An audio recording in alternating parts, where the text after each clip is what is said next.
ay manalangin. Maraming Diyos, salamat po sa inyo sa inyong kabutihan, pag-iingat sa amin, sa buong magdamag. Salamat sa inyong tulong sa mga kapatid namin, mga kababayan na nagtatrabaho sa oras na ito. Sa church, ang hindi ko namin pagkilos, pagtulong sa amin upang maunawaan ng inyong mga salita. Salamat po sa inyo, Ama, sa pangalan ng Panginoon Jesus. Amen. Diretso na agad tayo ng Samuel chapter 1. Kahapon ay pinag-aralan natin ang panalangin ni Hana. Ano yung kanyang panalangin? Kinilala niya ang Diyos, sabi niya, O makapangyarihang Panginoon, tingnan po ninyo ang aking paghihirap, alalahanin niyo ang inyong lingkod, at huwag ninyo akong kalimutan, pagpakumbabasa. Kung bibigyan niyo po ako ng isang anak na lalaki, ihahandog ko siya sa inyo para maglingkod sa inyo sa buong buhay niya. At bilang tanda ng lubos niyang pagsunod sa inyo, hindi ko po pagugupitan ang kanyang buhok. Unang Samuel chapter 1. So it was a specific prayer na ano man ang ibibigay ng Panginoon sa kanya ay ibibigay niya rin ulit sa Panginoon. Ilan sa mga tao ang hihingi sa Panginoon ng isang bagay at nakalaan rin tayong ibigay sa Kanya. Merong kasabihan, never ask God for something that you will not be able to give to Him back. Huwag kang humingi ng isang bagay na hindi mo kayang ibalik sa Panginoon. Kailangan anumang bagay na tatanggapin natin, na-realize natin na palaging ang Diyos ay mas mahalaga doon. Amen? Si Abraham kaya nasabing kaibigan ng Panginoon, nang hiningi ng Panginoon sa kanya yung ibinigay sa kanya, mabilis niyang ibibigay pabalik. Bakit? Mas mahalaga sa kanya yung relasyon nila ng Panginoon. Now, tuloy tayo sa pag-aaral. So, si Hana ay nananalangin, verse 12, habang patuloy siyang nananalangin sa Panginoon, nakita ni Eli na bumubuka ang bibig niya pero hindi naririnig ang kanyang boses. Inakala ni Eli na lasing si Hana. Kaya sinabi niya sa kanya, hanggang kailan ka maglalasing? Tigilan mo na ang pag-inom. Anong iisipin niyo pagka lumapit sa inyo yung pastor tapos pinag-isipan kayo ng mali? Si Hana, nagpe-pray siya na kayo. So, nagsasalita pala siya ng napakahina na hindi naririnig ng kahit sino.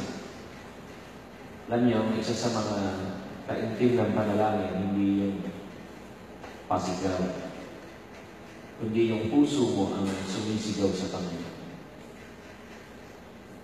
Pagdalamhati ay malalaman mo matindi na yung dalamhati, hindi sa lakas ng boses, pero pagka yung wala ng nagawa niyo ba yung gano'ng iyak? Parang nantok pa kayo. O yung iyak na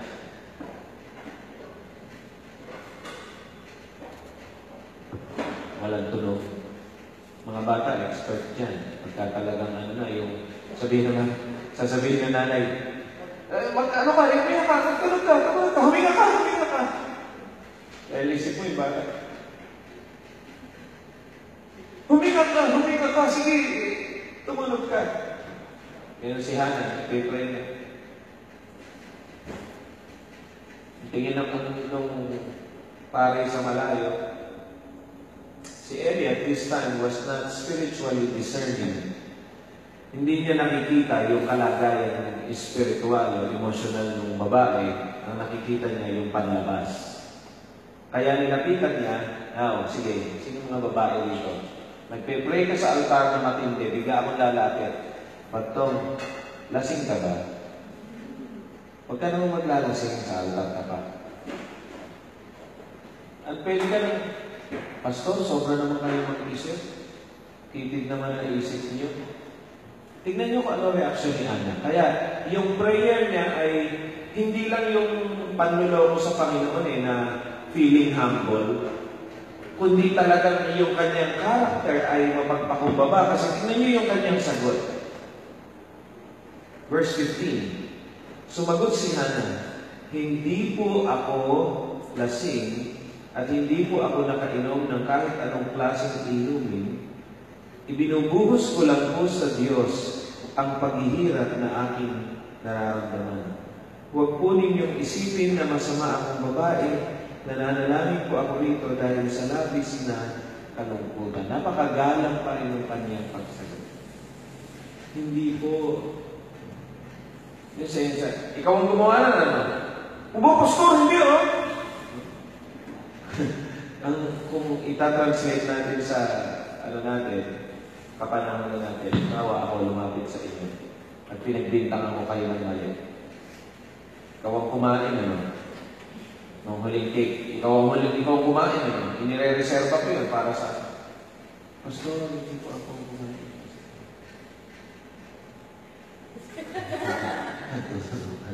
Hindi po ako kumain, Pastor.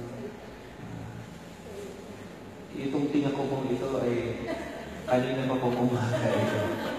Hindi ko lang natanggal. Huwag po niyong isipin, Pastor, na ako'y masama. Hindi po, Pastor. Ganun siya magpapakumbaba.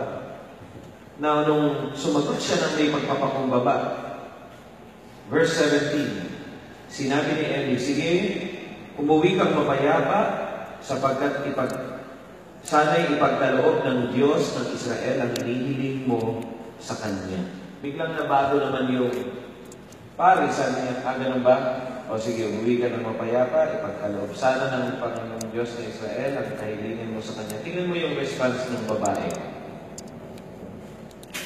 Salamat po sa kabutihan niyo sa akin. Mabuti ba yung pinaghinalaan niyo nga ako Huwag niyo na ako i-bless. Tama na yung prayer ko. Hindi na wala yung pagtingin niya dun sa in modern times, dun sa pastor. Hindi na wala. Sino sa inyo, kahit na makagawa ng mali sa inyo yung pastor, hindi mawawala yung pagtingin niyo. Sa Pilipinas, sa tagal na ng aking paglilingkod, marami na ako napayuan na kung magsalita ay ganito. Naku, nawala na respeto ko sa kanya. Meron siya akong inaayos na problema nun Ayaw nang tawagin na pastor yung pastor. Pwede ba? Huwag ng pastor ang itatawag ko sa iyo, tawagin lang ka sa pangalan mo. Mali kasi yung ginawa mo, hindi ginagawa ng pastor yung kaya. Tatawag mo halimbawa, Pedro. Pero pwede ba Pedro na lang itawag ko sa kanya? Sobrang tindi ng galit sa maling ginawa ng pastor. Si Hannah, hindi nawala yung kanyang respect. Kaya siya tutugunin ng Panginoon. Sa kabila ng may gawin sa kanya, pag-isipan siya, hindi nawawala yung respeto. O sige, tatawagin ko limpan yan, pero sa puso ko, demonyo siya.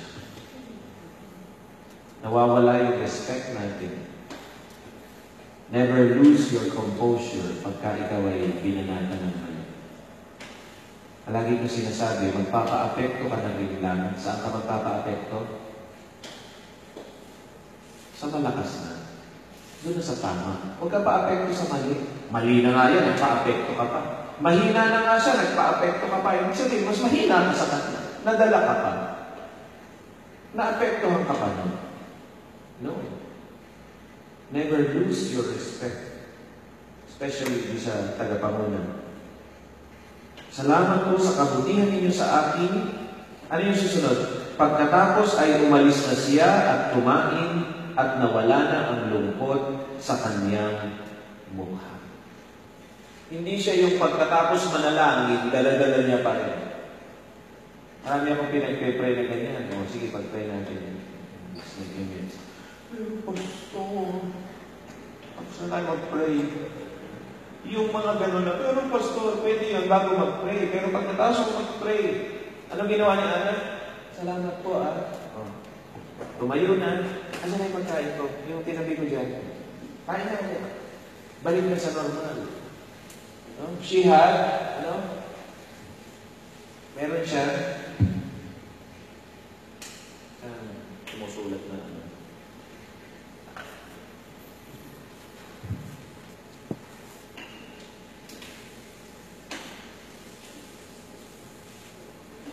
pananampalataya. Kasi yung pananampalataya ay, ano yun? Sabi sa Hebrews 11:1. Basahin naman. Hebreo 11:1. Nagluto ba ng hotdog?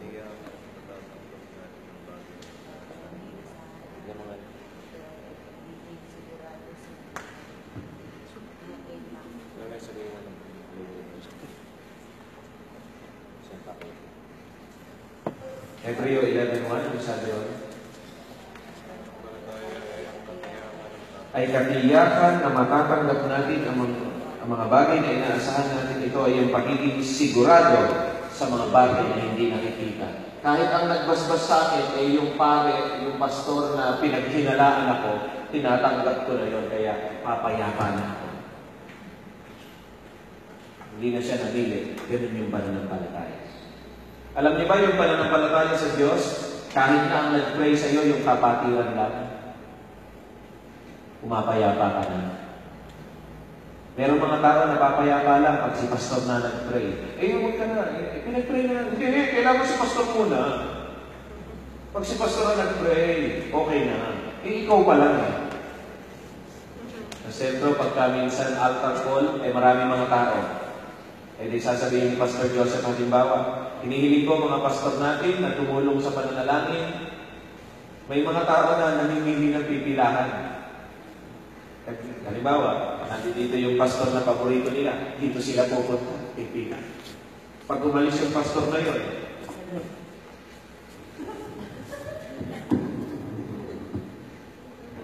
lumakad yung pastor, nagpunta.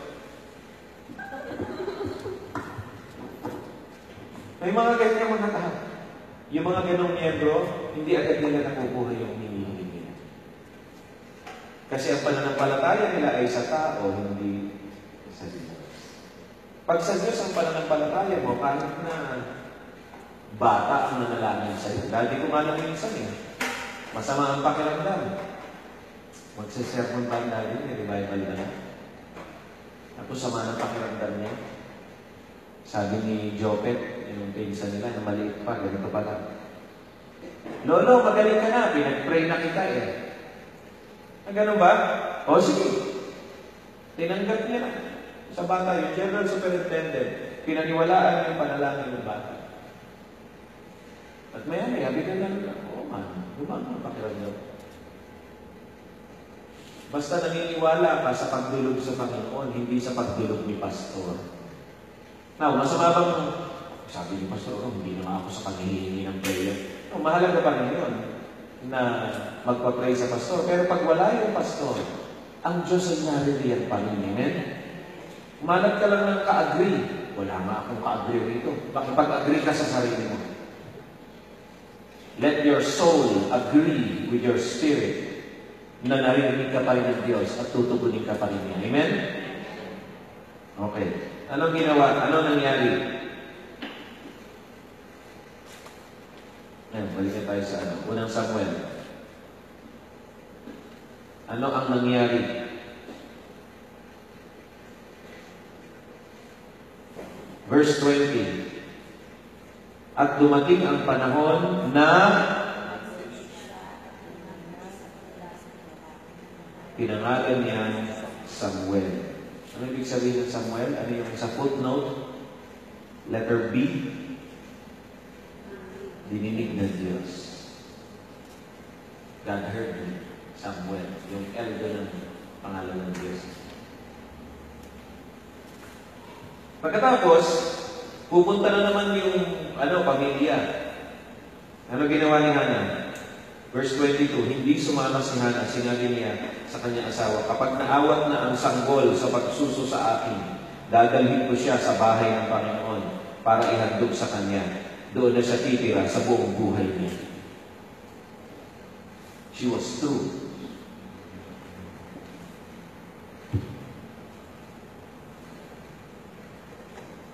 She was true to her words. Nangako siya sa Panginoon at gagawin niya yung ipinangako niya sa Panginoon. Marami na sa altar ang nangako. Pag alis sa altar, nabigla lang ako, hindi kasi ng presence ng Panginoon doon eh. Kaya Lord, pasensya na kayo. O kaya talaga, sige, gagawin ko, sinabi ko sa Panginoon. Karana isang araw. Sige Lord, bibigay. Ano sabi sa aklat ng mga ngaral, chapter 5? Mga ngaral, chapter 5, or Ecclesiastes, chapter 5, page 596. Mag-ingat ka sa ikikilos mo kapag pupunta ka sa templo ng Diyos. Mas mabuting pumunta ka roon na handang sumunod sa Diyos kaysa maghandog na gaya ng paghahandog ng hangal na hindi alam na kasalanan ang ginagawa niya. Huwag kang pabigla-bigla sa pagsasalita. Isipin mo muna bago ka mangako sa Diyos. Tandaan mo na ang Diyos ay nasa langit at ikaw ay nandito sa lupa. Kaya mag-ingat ka sa pagsasalita. Kung papaanong madaling managinip kapag maraming alalahanin, madali ring makapagsalita ng kamangmangan kung salita ka ng salita. Verse 4, sabayan niyo akong basahin. Kapag nangako ka sa Diyos, tuparin mo agad ito. Tuparin mo ang ipinangako mo sa Kanya dahil hindi siya natutuwa sa mga hangal na hindi tumutupad sa mga pangako. 5. Mas mabuti pang huwag ka nalang mangako kaysa mangako ka na hindi mo naman tutuparin. Pag nangako ka sa Panginoon, gawin mo agad. Alam niyo, nag-usap na kami ni Pastor Jordan kahapon. Minsan, para lang tugunin tayo ng Diyos, kung ano-ano pinapangako natin, Lord, ganito po, tugunin niyo ako. Pag tinugong ka na, hirap ka ngayon. Minsan, di mo naman nakalimutan, nag-aalala ka ng gawin yung kondisyon. Ang hindi mo na-realize, mahal ka ng Diyos. Hindi mo alam kayo, mahal ka ng Diyos. Hindi mo naman kailangan mangako eh. Tutugunin ka naman ng Panginoon. Kaya lang, sa sobrang pagdududa mo, kung ano-ano na yung naipapangako mo para lang, sige na, ginagawa natin ng Diyos na parang tao eh. Na para mapasunod natin ay, sige na, ganito, ano sabi nito? Alalahanin mo na ang Diyos ay nasa langit, hindi siya rito tao na kagaya natin sa lupa. Balik tayo sa unang Samuel, pero si Hannah, she was true to her words. Sabi niya sa asawa niya, maunan, sige kayo nang pumunta roon. Pupunta ko roon pag matutupad ko na yung pangako ko sa Panginoon. Sa oras na maawat yung bata sa pagsuso, na win, na awat, ibibigay ko na siya sa Panginoon. Isang napakahirap na bata yung mag-awat ng bata. Naranasan niyo ba mag-awat ng bata? Sa ano? Yung mga anak ko, ako lahat na nag-awat dyan. Si Pastora, pinapaalis namin. O kaya ito, si Wewe, inawat namin yan. Sinama ko sa camp meeting sa Laguna. Nahanap niya yung mami niya nung gabi. Wala ang mami mo. Ako lang ang nandito. Mami. Wala na ang mami ko. Ito, dumibigan niya. Mami. Iyang-iya ako kasi nakikishare lang ako ng tulugan. Kasama ko si Pastor Arnel. Doon sa kaya Pastor Rogie. Ng Pastor Racel. Isang maliit na kwarto kami. Pagod na pagod kami lahat. Ating gabi na, ang matulog nito. Hindi maawat. Kaya labas kami. Ating gabi, karda-karda. Mami. Ayaw talaga nung dumili sa ni Mami na Pero pagkaraan ng 2 araw na yun, wala na. Hindi na kailangan. Bote!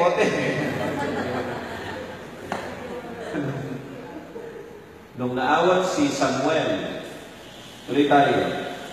Verse 24, nang maawat na ang bata, dinala siya ni Hannah sa bahay ng Panginoon sa Shiloh. Nagdala rin siya ng 3 taong gulang na toro, kalahating sako na harina, etc. Nagdala pa siya ng handog.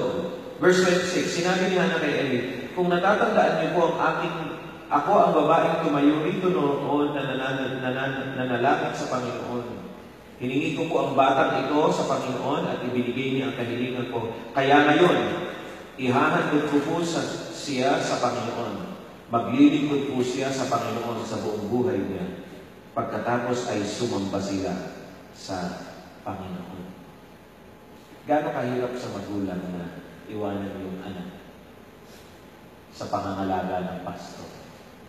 Pastor, nandun po yan sa Panginoon. Kaya na, gawin yung labandera niya. Gawin yung taga-inis dito. Ganun na naging trabaho ni Samuel. Assistant nung matandang pari. Sabi nga ng kuya ko, na-imagine niyo ba yun? Paalis na si Hannah. Paano tumakas ang magulang sa anak na sasama? Kung ano-ano ginagawa mo, binibigyan mo ng laruan, kain, tapos inaabangan mo, pagka yung bata ay medyo okay na, kakabiglang. Paano umalis si Hannah? Basta niya na lang siya umalis. Tiyak maya-maya, naghahanap yung bata na yun. Kahit hindi na sumususo sa nanay yun, naghahanap yun. Wala siya nakilalang ibang nag-aalaga sa kanya maliban sa nanay niya. At gaano kasakit kay Samuel yung mga unang linggo na hindi niya na, asa na, nanay ko, asa na, kumain ka na dito. Hindi, nanay ko. At gaano kasakit sa nanay yun. But she was true to her words. Gaano man kasakit pag binitawan ko sa Panginoon ang salita nito. Hindi niya babawin. Kaya si Hannah, tinuloy ng Panginoon. Umawit si Hannah, bukas natin ituloy yan. Ang conclusion ng panalangin ni Hannah.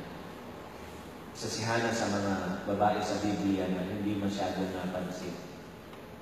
Dahil isang kapitulo lang sa kanya, ilang talata pa sa ibang kapitulo. Pero yung ginawa ni Hannah na paghahandog ay nakaapekto sa kasaysayan ng Israel. Simple lang siya, hindi siya matalino, hindi siya. Pero yung ginawa niyang paghahandog, nakaapekto sa kasaysayan ng Israel. Bakit? She was not great, pero kilala niya kung sino ang dakila. Hindi siya dakilang babae, hindi siya mataas, mapagpakumbaba siya. Hindi siya matalino, pero alam niya kung ano gusto niya. Hindi siya masyadong mayaman, pero may pananampalataya siya.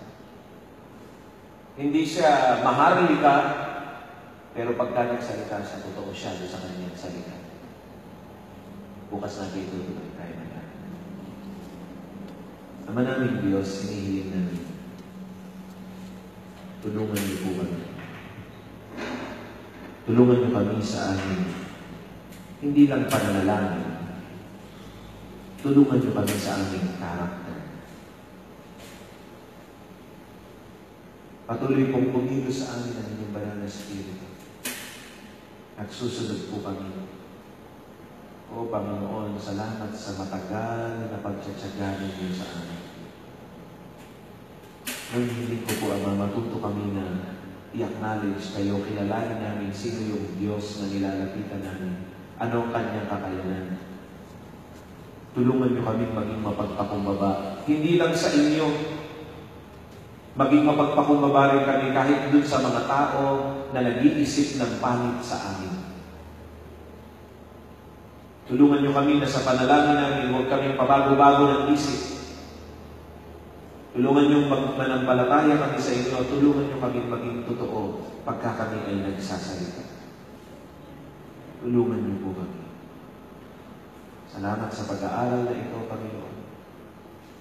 Bukas, tulungan niyo muli kami. Manadalangin ko po sa inyo, mga kapatid namin na nagtatrabaho para sa ngayon. Ingatan niyo po sila na mga papasok. Kayo po ang tumabay sa kanila. Salamat sa inyo, O Diyos. Pupuri namin kayo lahat ng gawain sa araw na ito. Dito sa Daliao, sa Lioging, sa bahagi ng Chongli. Kayo po, Panginoon, mag-ingat sa kainan. Palain niyo po ang mga anak niyo na dudulog sa inyo. Nakikita niyo po ang bawat isa. Kayo po ang alam namin humahawak sa aming pananampalataya at magpapatibay sa amin. Salamat po, O Diyos. O Lord, dinadalangin namin yung lugar sa Lioging. Panginoon, kung ito ang kalooban niyo sa amin, buksan niyo nga po ang daan.